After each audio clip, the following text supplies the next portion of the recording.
Gênesis 12, a palavra do Senhor diz assim, os versículos 1, 2 e 3. Ora, disse o Senhor a Abraão, sai da tua terra, da tua parentela e da casa de teu pai, e vai para a terra que eu lhe mostrarei.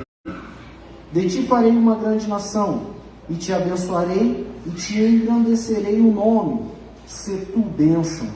Abençoarei os que te abençoarem, e amaldiçoarei os que te amaldiçoarem. Em ti serão benditas todas as famílias da terra. Repita comigo. Em ti serão benditas todas as famílias da terra. Aleluia. Agora Romanos,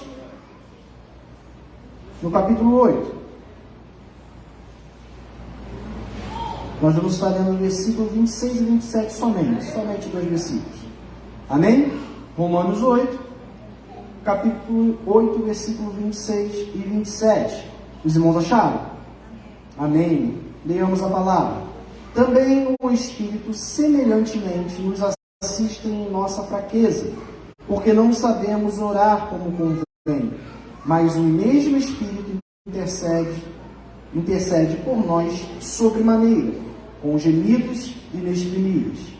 E aquele que sonda os corações sabe qual é a mente do Espírito, porque segundo a vontade de Deus é que ele intercede pelos santos. Aleluias! Eu gostaria de te pedir que, se você quiser, manter a sua Bíblia aberta, e se de repente eu sou professor, então de repente você vai perceber uma mensagem mais parecendo uma aula, não é isso? Uma mensagem assim, mais acadêmica. Então, se você gosta, você pode anotar algumas coisas que eu vou trazer para você aqui, se você trouxe um papel ou uma caneta, ou se você quiser abrir a nota do celular e fazer algumas anotações, tenho certeza que em Deus você vai ter conteúdo aí para fazer as suas anotações, tá? Para que você não venha esquecer. Amém? Bem, em Gênesis capítulo 12, versículos que nós lemos do 1 ao 3, nós encontramos o próprio Deus falando e chamando Abraão, que vai mais à frente ser chamado Abraão, para chamar ele, comprometê-lo com um propósito que vinha do coração do próprio Deus. A Bíblia diz que primeiro, antes de Deus abençoá-lo, Deus traz para com ele uma ordenança, um compromisso a ser seguido. Deus tira Abraão do conforto da sua casa, Abraão do conforto do seu lar, da sua sociedade a qual ele vivia, e o ordena ir para uma região que ele não sabia o que era, onde era essa região. Somente Deus disse, vai. E uma das características de Abraão é que ele obedeceu.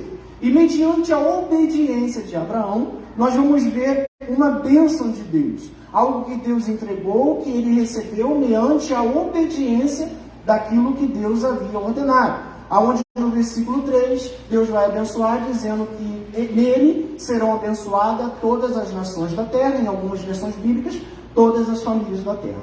Então isso tem que ficar muito claro para nós, que a oração de Abraão, ela foi atendida mediante a sua obediência na ordenança de Deus, no direcionamento que Deus havia lhe dado e lhe concedido. Mediante a sua obediência, Deus o abençoou de sobremaneira. E até hoje nós aqui estamos por causa das bênçãos que foram derramadas sobre aquele patriarca. Então, em Romanos, nós vemos uma segunda mensagem a respeito da obediência, na verdade, a respeito da oração, melhor dizendo. Em Romanos 8, nós vemos o Paulo explicando, sendo direcionado por Deus, para explicar que nós, de acordo com o que o Espírito nos assiste, nós temos uma determinada fraqueza, uma debilidade. E que debilidade é essa que Paulo está falando? Ele vai no versículo 26 explicar que debilidade é essa, que nós não sabemos orar. Isso de fato nos deixa um pouco intrigados, né? Se nós lermos pontualmente somente esse versículo, mas como eu não sei orar? Quando nós recebemos um novo convertido, né, na igreja, e nós pedimos ele para orar, isso é muito comum, ele fica sem graça, fala assim, não, eu não sei orar.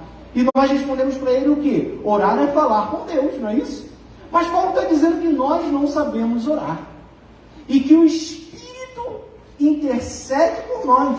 E Paulo vai mais além no versículo seguinte, que ele vai dizer que o Espírito Santo, corrige as nossas orações. Que interessante. O Espírito é capaz de corrigir as nossas orações. O que nós aprendemos com isso? Que, de certa forma, alguns momentos da nossa vida, nós oramos pedindo coisas a Deus que não procedem e que não estão de acordo com a sua vontade. Lembra lá quando nós lemos em Gênesis 12? Quando Deus ele dá uma ordem para Abraão, fala para ele seguir o seu conselho, segue a minha determinação, e mediante a minha determinação, você será uma bênção. E aqui em Romanos 8, Paulo está falando no coração. Olha só, nós, muitas das vezes, vocês, muitas das vezes, oram errado. Por que nós oramos errado? Porque nós oramos fora da vontade de Deus. Porque nós oramos pedindo aquilo que nós desejamos, mas que nem sempre está de acordo com a soberana vontade de Deus. Então eu já dei o primeiro ensinamento. A palavra já me ensinou que para que as minhas orações sejam respondidas, elas devem estar alinhadas com o propósito de Deus. Vira para o irmão que está do seu lado e fala assim, tem que estar alinhada com o propósito de Deus. Amém? E nós entendemos, vamos fazer uma breve introdução aqui, de que ao decorrer da nossa vida, da nossa trajetória cristã, eu já tenho um largo caminhada com Cristo, sendo cristão, me converti logo na minha adolescência. E ao longo da minha jornada, eu fiz inúmeras orações a Deus. Pedi muitas coisas a Deus. Mas há de convir que algumas delas não foram atendidas. Algumas orações não foram atendidas. Contudo, algumas foram atendidas. Então nós percebemos que em dado momento da nossa vida, ao decorrer da nossa vida, existem orações que serão respondidas. E tem orações que não serão atendidas. Ué, se tem orações que são atendidas e orações que não são atendidas, qual o mistério? Por que muitas das vezes Deus não responde? Quando nós pedimos alguma coisa a Deus, Deus pode nos dar 3 respostas. Um sim, um não ou um espere. O espere eu acho que é o pior, irmão. Que quando Deus fala não, a gente entende. Não é a sua vontade. O crente ele não murmura, ele não reclama. Quando o Senhor fala não, vou te dar. Ele fala assim, tudo bem, eu vou mudar a trajetória. Eu vou mudar o propósito. Eu vou ver onde eu estou errando. Não, Deus não vai mudar. Mas quando ele fala, espera. E sabe qual é o grande problema do ser humano? Não compreender o tempo de Deus. Porque Deus, quando ele fala espera, ele não fala espera que semana que vem eu vou cumprir. Não.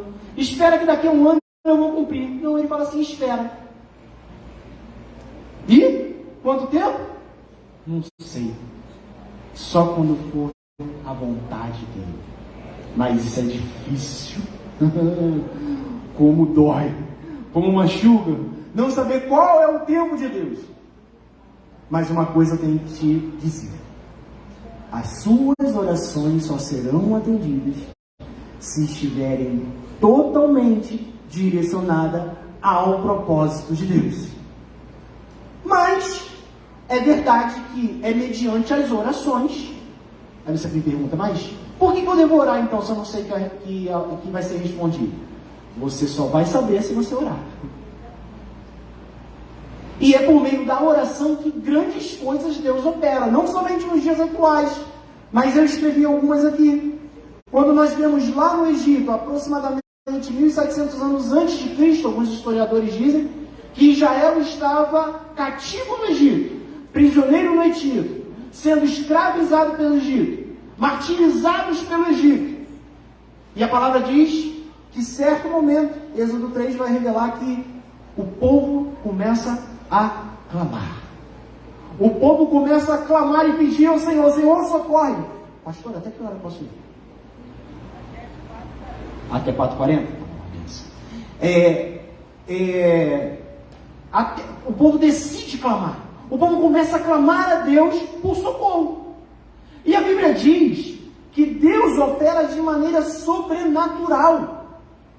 A quilômetros de distância estava Moisés, lá no Monte Horebe. E daqui a pouco Moisés dá uma olhadinha lá em Midian com seu sogro, Jetro. Ele vê uma sarça ardente. E ali Deus vai falar com ele, ó, vai até o Egito e fala com o faraó. Deus atende ao clamor do seu povo no seu devido momento para cumprir o propósito que já estava estabelecido no sobrenatural de Deus. Quantas e quantas vezes ao decorrer desses 400 anos que Israel ficou no Egito, quantas pessoas não pediram libertação? Muitas pessoas. Mas o propósito de Deus tinha que estar alinhado com a oração do seu povo. Deus esperava uma posição do povo de se reunir e orar para que ele pudesse cumprir o propósito do seu coração. Não só aí, mas temos outros exemplos. Elias, não vou me aprofundar muito hoje. Vocês sabem dessa história. Elias, lá no Monte Carmelo, 450 profetas de Baal. Elias vai restaurar o altar do Senhor. E através de uma oração, quando Elias ora ao Senhor, o fogo desce do céu. Então nós vemos que é através das orações que Deus responde, que Deus vai sarar as nossas deficiências, as nossas feridas, que Deus vai atender o nosso clamor, o clamor do seu povo. Nós vemos outro exemplo também, Paulo e Silas na prisão. A Bíblia diz que eles oravam e cantavam louvores ao Senhor. E enquanto eles oravam e cantavam, os alicerces do cárcere tremeram e eles foram livres. Então nós observamos que ao longo da história, Deus responde orações. Mas Deus não responde todas as orações. Para compreendermos isso melhor, é necessário nós entendermos algumas características da oração. Algumas características da oração que agradam a Deus. E a primeira coisa que eu quero mencionar a você é que a oração ela não tem um caráter comunicativo. O que significa isso? Que Deus não precisa ser comunicado das suas necessidades, porque Ele já conhece todas elas. Então a primeira coisa que nós temos que aprender quanto à oração é que eu, na minha adolescência, muitos anos atrás, muitos anos não, vou corrigir esse negócio, um tempinho atrás aí, quando eu era adolescente, na minha inocência, eu cheguei a fazer uma listinha para Deus, para orar, porque eu não queria esquecer de lembrar a Deus o que eu estava precisando. Aí eu fiz aquela listinha ao longo do dia e de noite eu fui fazer o quê? Joelho no chão para casa, para o meu quarto orar. Lembrando a Deus aquilo que eu estou precisando. Hoje, já com maturidade, eu penso assim, Deus precisava ser lembrado do que eu precisava? Aí você vira para mim e fala assim, mas pastor, então você está dizendo que nós não devemos orar? Não, não é isso que eu estou falando. Mas nós temos que entender que a oração ela não tem um caráter comunicativo. A teologia ela ensina alguns atributos de Deus. O que são atributos de Deus? São características que são de Deus, que fazem parte da natureza de Deus. E a teologia ela vai classificar em características, em atributos comunicáveis e não comunicáveis. O que significa isso? Os atributos comunicáveis são aqueles que Deus comunica com a criação. Ou seja, Deus é amor. Nós também praticamos o amor. Ah, mas tem horas que a gente não pratica. Não, mas nós temos a capacidade de praticar o amor. Em dado momento na nossa história, nós sempre amamos o nosso parente, amamos pessoas. Deus é bom e estendeu a sua bondade, estendeu essa característica, esse atributo para a criação. Nós praticamos bondade. Nós fazemos bondade, por mais que às vezes praticamos coisas que não são tão boas assim. Mas nós temos essa característica, nós temos essa capacidade de praticar bondade. Deus estende esses atributos à criação. E existe uma outra classe de atributos que são os não comunicáveis. O que são esses não comunicáveis? São atributos que são características, a natureza de Deus, que Ele não comunica à criação. Quero um exemplo? Deus é infinito. Quem aqui é infinito? Ninguém. Só Deus. Esse atributo é só dele. Ele não estende a ninguém. Deus é eterno. Eterno e infinito é a mesma coisa, né? Deus é onipotente. Dele emana todo o poder. Quem aqui é onipotente? Ninguém. Deus é onisciente. Deus é onipresente. Então existem as características que é somente de Deus. Ele não comunica com a sua criação. Isso são atributos não comunicáveis. E dentro desses atributos não comunicáveis, eu preciso te mencionar dois, que é a onisciência e a onipotência, para você compreender como devem ser as suas orações. Se Deus é onisciente e dele emana todo o conhecimento, ele sabe de todas as coisas, então a minha oração não consiste em comunicar algo a Deus que ele não saiba, porque ele sabe de todas as coisas. Para você compreender mais um pouquinho dessa onisciência, a Universidade de Harvard, nos Estados Unidos, ela tem um grupo de alunos que fizeram um estudo sobre a mente humana, sobre o cérebro humano. Eles estudaram o cérebro humano e eles entenderam que o cérebro humano ele tem a capacidade de ter aproximadamente a capacidade de ter 30 mil pensamentos por dia. 30 mil pensamentos por dia.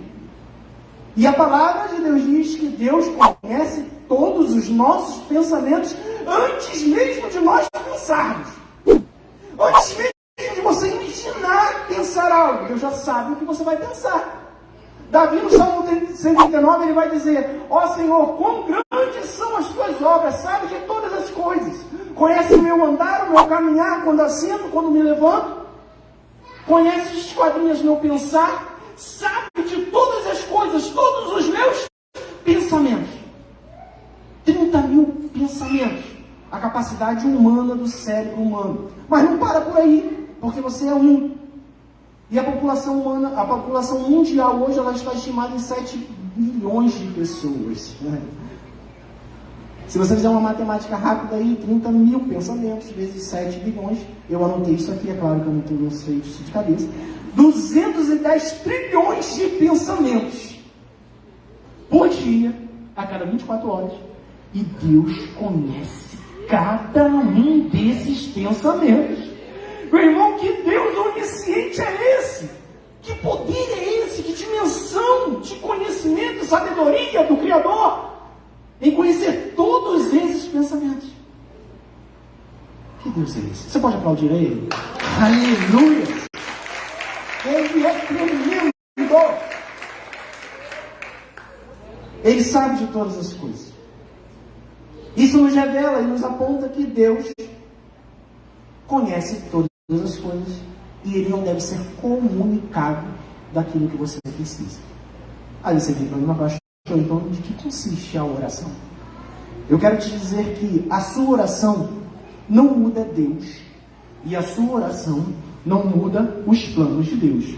A sua oração te muda para o propósito de Deus. Então nós não oramos para mudar Deus, nós oramos para que nós estejamos alinhados com o propósito de Deus. Quando nós oramos, Deus nos muda para o seu propósito. Então nós devemos orar? Evidente, é claro. Mas a minha oração, ela tem a capacidade de me alinhar com a vontade de Deus. Porque a minha oração, ela não muda os planos de Deus. Nem muito menos muda quem Deus é. Aleluia. Você pode dizer amém? Amém. Aleluia.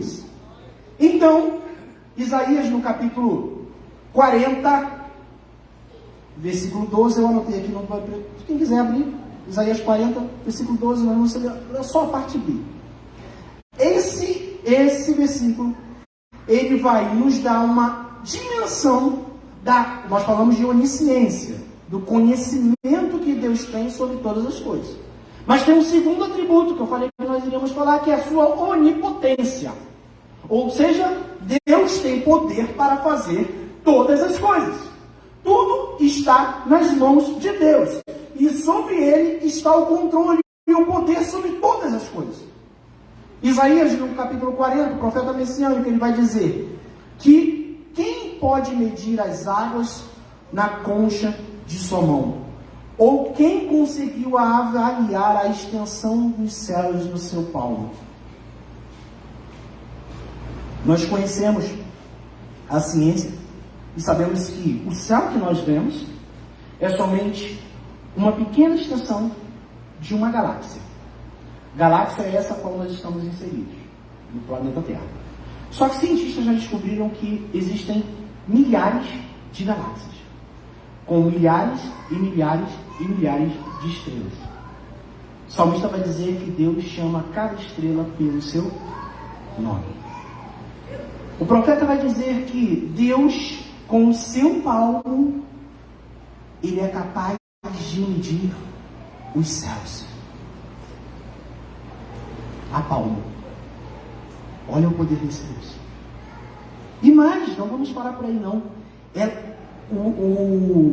O profeta ele vai dizer que Deus... Calma aí, vamos parar aqui. Só para você ter uma dimensão. O planeta Terra deveria se chamar planeta Água. Não sei se vocês já estudaram isso na ciência, sabe disso. Quem tem filho aí sabe que tem que explicar isso para o filho. Que nosso planeta tem mais água do que terra. Essa água, ela é dividida entre água salgada dos oceanos, dos mares, dos rios, em água potável e não potável. Nos 7 continentes. Isso dá cerca de 6 trilhões de litros de água no mundo. E o profeta vai dizer que toda essa água cabe na concha da palma da mão de Deus. Eu vou exemplificar. Na palma da mão de Deus cabe todos os oceanos, rios, mares, os 7 continentes do mundo. Tudo na palma da mão de Deus. Na palma da mão de Deus. Sobre ele está todo o poder, toda a honra, toda a glória. E de acordo com a sua vontade, o Senhor a qualquer momento pode fazer assim, ó.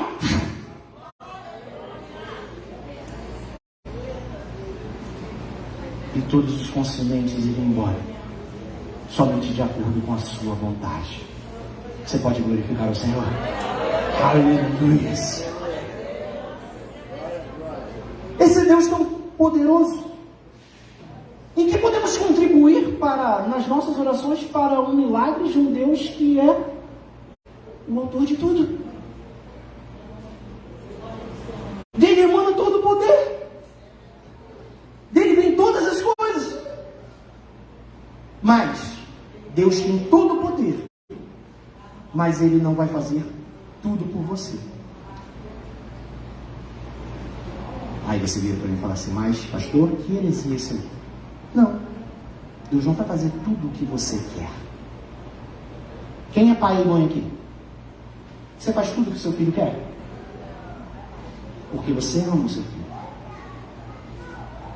A Bíblia diz que nós, sendo humanos, sabemos dar boas coisas aos nossos filhos. Quem dirá Deus, que é tão poderoso, sabe exatamente o que você precisa. Então Deus tem poder, mas não significa que Ele vai dar todo o seu poder para te abençoar, se você não estiver alinhado com o propósito que vem dele. Ah, meu Deus. Então nós entendemos que a oração, ela deve estar alinhada para que Deus possa realizar. Poder Ele tem. Ele vai realizar se você estiver de acordo com o seu propósito. Davi, o homem segundo o coração de Deus. Salmo 4, ele vai dizer que grandes coisas fez o Senhor por mim. Tantas e tantas coisas Deus fez por mim. Mas em 1 Samuel, se não me engano, não acho que é 2 Samuel, nós vemos o relato dele pecando com uma mulher chamada Betseba, amou a morte de Urias, o seu marido. Ele casa com aquela mulher e, como consequência desse ato, vem um filho. E Deus matou, levou o seu filho. E a Bíblia diz que quando o profeta vem para Davi e menciona que ele iria matar o seu filho não vai sobreviver. O que Davi faz? Vai para o quarto orar. Vai para o quarto orar e jejuar. E Deus atendeu? Não atendeu. Deus não atendeu. O mesmo Davi que vai dizer que grandes coisas o Senhor fez por ele, é o Davi que vai receber um não de Deus. Quando a sua oração não está voltada com o propósito de Deus. Quando a sua oração não está alinhada com a vontade de Deus, ele recebe um não. Ele cantará baixeira, cantará. sua oração, ela deve estar alinhada com a vontade e com o propósito de Deus. Senão, você não vai ser respondido. Mas aí você me pergunta, mas, Roberto, como estar alinhado com a vontade de Deus? É claro que cada caso é um caso. Mas nós temos nas Escrituras alguns apontamentos que nos direcionam a estarmos dentro da vontade e do propósito de Deus. Em Mateus 6, nós vemos esse exemplo no ensinamento que o próprio Jesus vai nos dar, nos ensinando a oração modelo. Nessa oração, ele começa a oração dizendo que seja feita a tua vontade, assim na terra como no céu. Ou seja, a oração correta, ela deve estar alinhada com a vontade de Deus. Se a nossa oração não está alinhada com a vontade de Deus, ela não será respondida. Não sou eu que estou falando, é o próprio Jesus. Seja feita a tua vontade, assim na terra como no céu. Vamos trocar o verbo aqui? Que não seja feita a tua vontade, nem na terra nem no céu. Eu mudei aqui alguma coisa? O sentido é o mesmo, não é isso? Se for a sua vontade, que seja feita. Se não for a sua vontade, que não seja feita nem na terra nem no céu. Então está muito claro. Jesus deixou isso. Mateus 6. Você sabe essa oração de cabeça. E mais, irmãos. Tem pessoas que não entendem o alinhamento da vontade de Deus. Mais à frente ele vai dizer que perdoa as nossas dívidas assim como perdoamos os nossos devedores. Vamos trocar aqui, vamos escrever de uma maneira mais clara. Senhor, assim como eu perdoo aqueles que me ofendem, me perdoa também. Porque se eu não perdoo aqueles que me ofendem, eu também não mereço o perdão de Deus. Mas tem crente que odeia fulano e ciclano. Eu não vou com a cara dele. Não vai mesmo com a cara dele. Cada um vai com a sua, em cima do pescoço. Imagine o meu corpo na cara no rosto da pastora Cássia. Não vai rolar, não vai ficar bom. Não combina. Cada um com a sua cara. Só que eu tenho que amar o meu irmão. Ah, mas tu não sabe o que ele fez comigo, pastor. Nem quero saber. O perdão não é um sentimento, o perdão é uma determinação. Você tem que perdoar. O que ele fez não importa. Você tem que perdoar. É claro, irmãos, que dentro do matrimônio tem um viés aí, tá? Você perdoa, mas você tem todo um contexto aí. Estou falando dentro de um outro contexto. Fica com uma próxima mensagem, quem sabe. Tá bom? Mas, no geral, nós somos obrigados a perdoar. Não é uma opção. É um mandamento, é uma ordem de Deus. Perdoa as nossas dívidas, assim como nós perdoamos os nossos devedores. Ou seja, se eu não perdoo, eu também não recebo perdão. Então o perdão é necessário. Está aí uma dica. A sua oração fora desse perdão consentido ao próximo, ela não passa do teto da igreja. Ela não é respondida. Então se você não odeia alguém, comece a orar por ela agora. Para Deus abençoar ela. Para que suas orações sejam respondidas. Algumas orações evidentes que dependem de uma atitude nossa. O exemplo que eu dei anterior de Israel, Deus estava cumprindo um propósito durante os 400 anos que Israel ficou sob o domínio político, econômico, escravizado no Egito. Tá? Por que Deus não fez antes? Hoje, naquela época, o povo não entendia isso. Mas nós entendemos que eles estavam sendo tratados por causa da idolatria e porque se afastaram do propósito de Deus. Hoje nós compreendemos isso com muita clareza. Por isso que muitas das vezes, irmãos, algumas coisas acontecem na nossa vida e nós não entendemos naquele momento, nós só vamos entender depois. Não é verdade? E Israel foi a mesma coisa, naquele momento eles não entendiam. Hoje nós entendemos muito claro que eles foram desobedientes, estavam ali para serem tratados. E quando eles oram a Deus, eles se encontram dentro da vontade de Deus, Deus realiza aquilo que eles estavam pedindo. Existem coisas que dependem de nós, Deus tem poder para fazer, mas nós temos que nos corrigirmos. Olha o que eu falei antes, que a oração não muda Deus, mas ela muda nós para Deus. Nós mudamos para estarmos alinhados ao propósito de Deus. E dentro desse quesito, que Deus nos muda, que Deus nos corrige, que o Espírito Santo corrige as nossas orações, nós estamos sendo alinhados ao propósito de Deus. E algumas coisas não acontecem naquele momento, mas vai acontecer mais à frente, quando nós estamos preparados para recebermos aquilo que nós estamos pedindo. Mas existem coisas que são irrevogáveis, que Deus não vai fazer.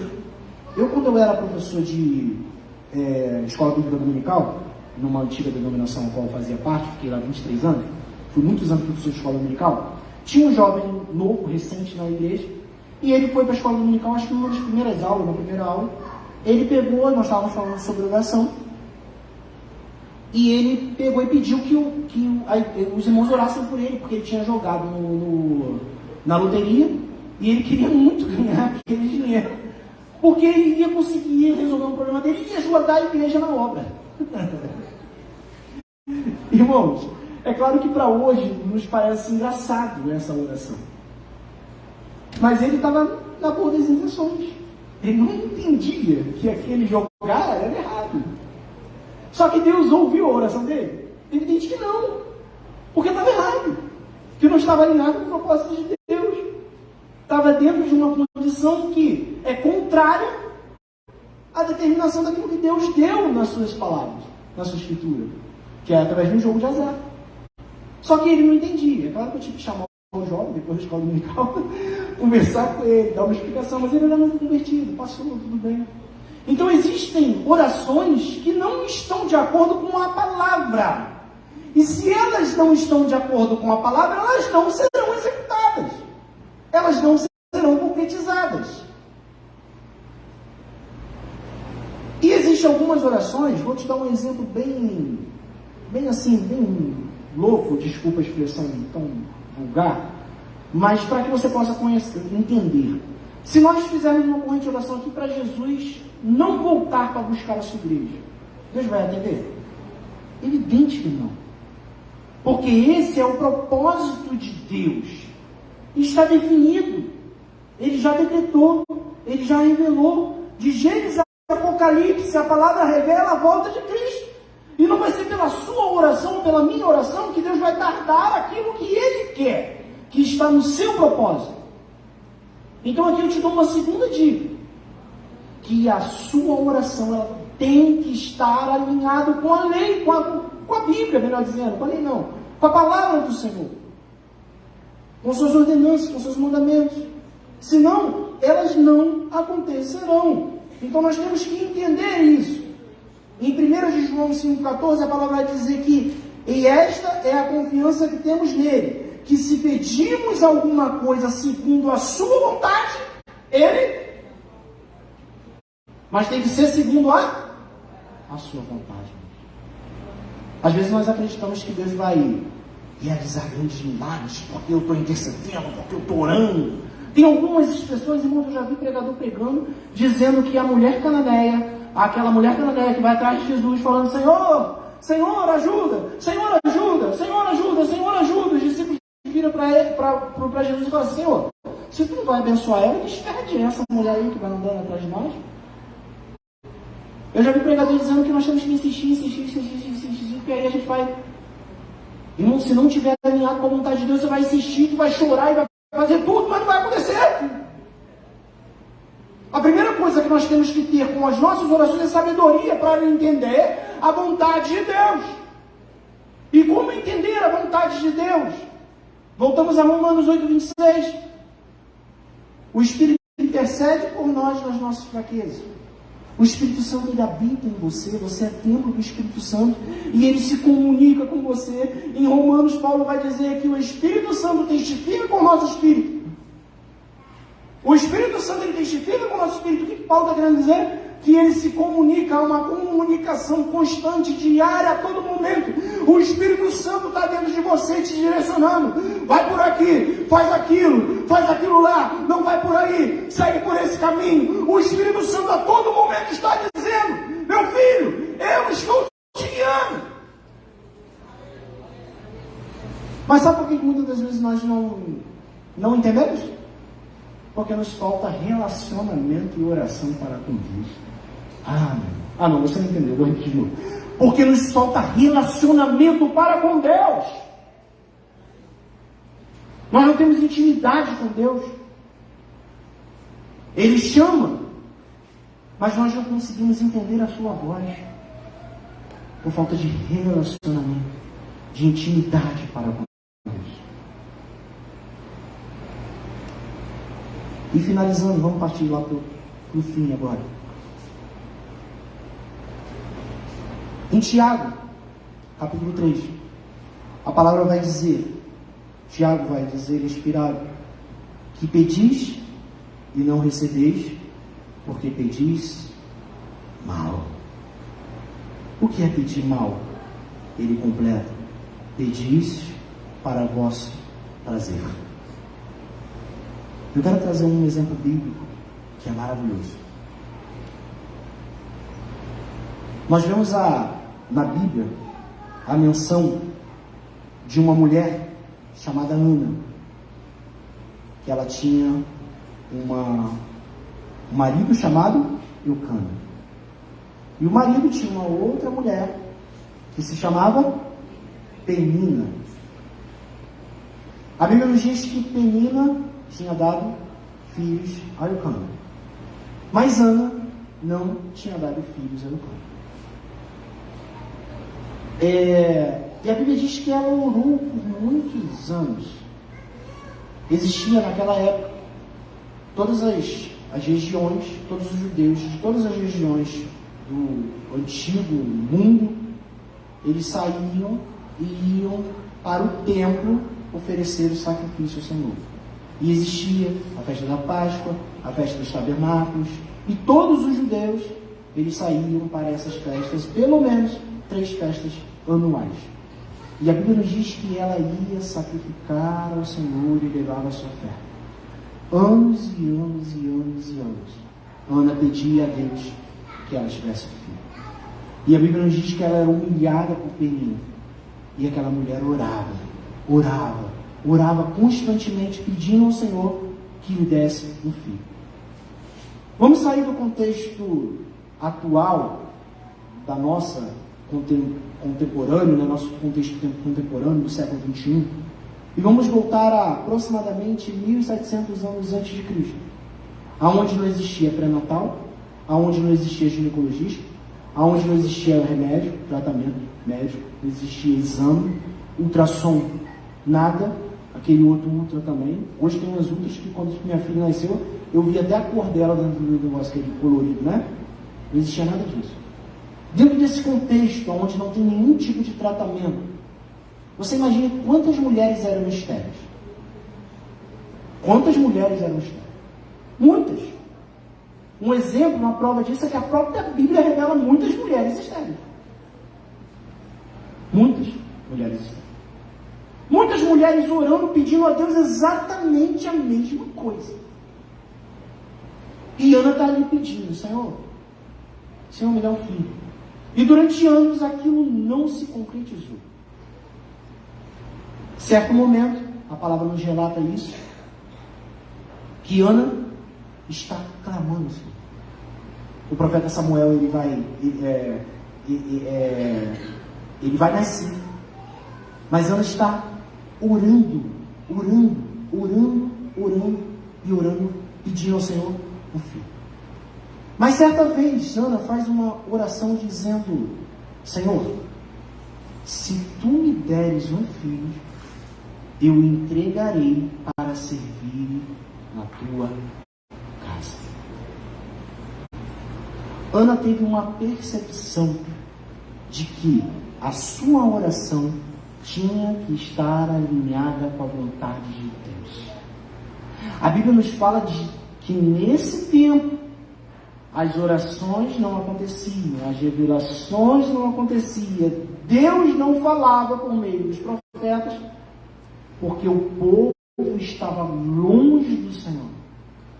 E Ana orando a Deus e fala assim: Senhor, Deus está lá procurando um profeta, Deus está procurando um homem para levantar, para usar para falar com aquela nação. E Ana chega para o Senhor e fala assim: Senhor, se tu atenderes o meu clamor, eu te darei o meu filho. O propósito de Ana sendo alinhado com o propósito de Deus. Deus queria um profeta, Ana queria um filho. Ana oferece um filho a Deus para ser profeta. Deus olha do céu e fala assim: agora! E Deus vai abençoar aquela mulher, porque a sua oração, ela estava conivente com a vontade de Deus, alinhada com a vontade de Deus. Nós devemos nos preocupar, observar nas Escrituras, o quanto as nossas orações são egoístas e egocêntricas para satisfazer as nossas próprias vontades, ou para estar alinhado com o propósito de Deus. Eu vejo tanto crente pedindo carro, que eu quero casa, que eu quero emprego para ganhar mais. Para quê? Eu li um livro, irmãos, que eu não concordo com ele 100%, mas um livro de David C. Lewis, que é a transferência de riqueza. Não sei se alguém já leu esse livro. Eu ganhei esse livro de PDF, o pastor me mandou. E ele fala que Deus dá riqueza. Eu não concordo 100% com isso, que ele fala muita coisa que eu não concordo. Mas um princípio dele, que ele diz que está alinhado com a vontade de Deus, é que Deus, ele te dá para que você possa abençoar. E isso é totalmente bíblico. Para que você quer um salário melhor? Para quê? Ah, porque eu preciso comprar isso, porque eu quero isso, porque eu quero aquilo, porque eu quero aquilo, só eu.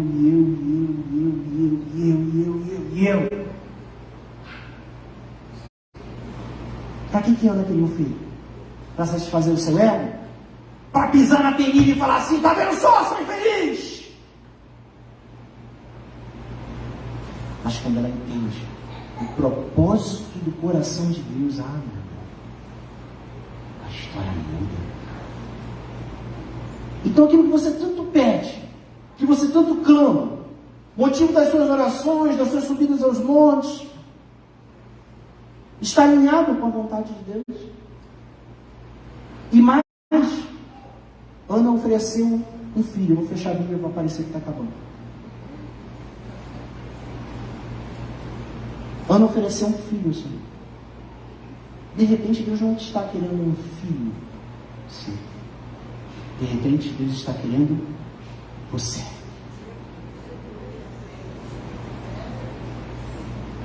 Mas como assim, pastor? Eu sou crente há 40 e poucos anos. Estou em todas as consagrações, todas as orações. Estou aqui num dia de... Hoje é quarta-feira. De tarde, você vem dizer para mim que Deus ainda me quer. Exatamente. Porque Deus quer mais. Porque Ele ainda quer mais intimidade com você.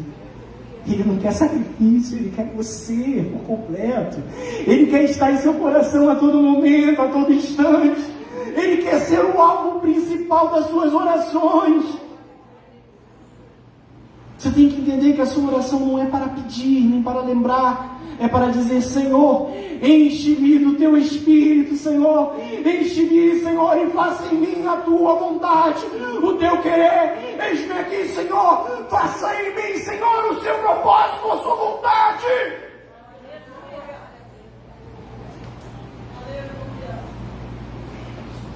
Hoje é o culto da família. A Bíblia nos mostra, nos demonstra, que a família é a primeira instituição constituída por Deus.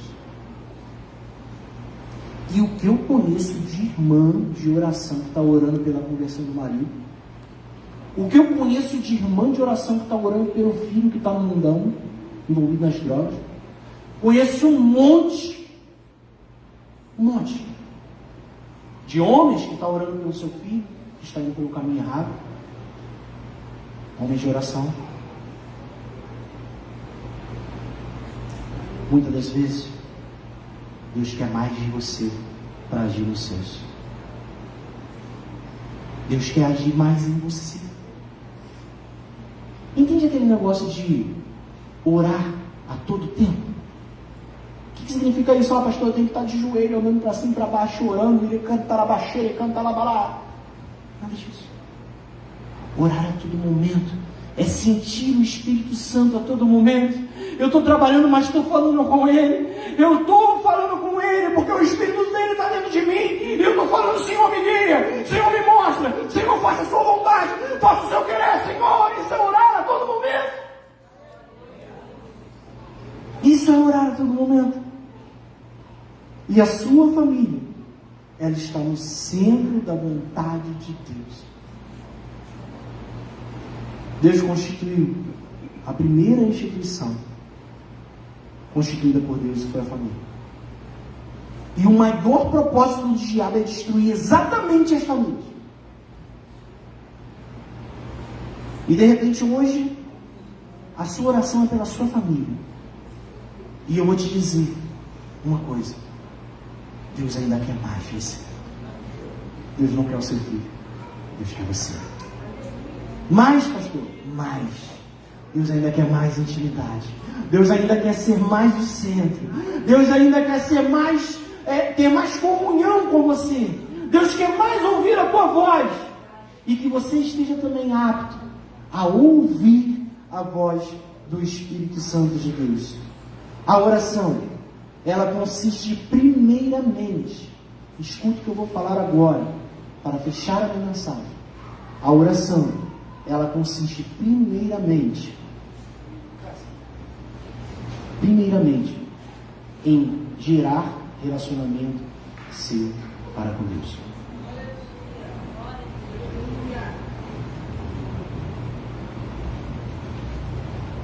O primeiro propósito da oração é que Deus quer mudar você. Deus quer tratar com você. E a sua oração, ela consiste primeiramente em gerar relacionamento entre você e o Espírito Santo, entre você e Deus. O Espírito Santo, ele habita em você, ele está dentro de você. Eu sou casado e tenho 2 filhas, uma de 10 e uma de 6. É impossível eu viver dentro da mesma casa, dentro do mesmo teto, sem ter relacionamento com minha esposa e com as minhas filhas. Eu me relaciono com elas diariamente, eu falo com elas diariamente. O Espírito Santo está dentro de você e ele requer que você tenha diálogo direto com ele. E esse diálogo é por meio da oração e por meio de um devocional diário, do conhecimento da palavra. Você vai alcançar o seu propósito, alinhado com o propósito de Deus, a partir do momento em que sua vida for de constante oração e de constante leitura da palavra. Que você possa hoje sair daqui, hoje, com esse aprendizado, com esse entendimento de que a oração não muda quem Deus é, a oração muda você para o propósito de Deus. Aleluia. Você pode aplaudir ao Senhor? Aleluia.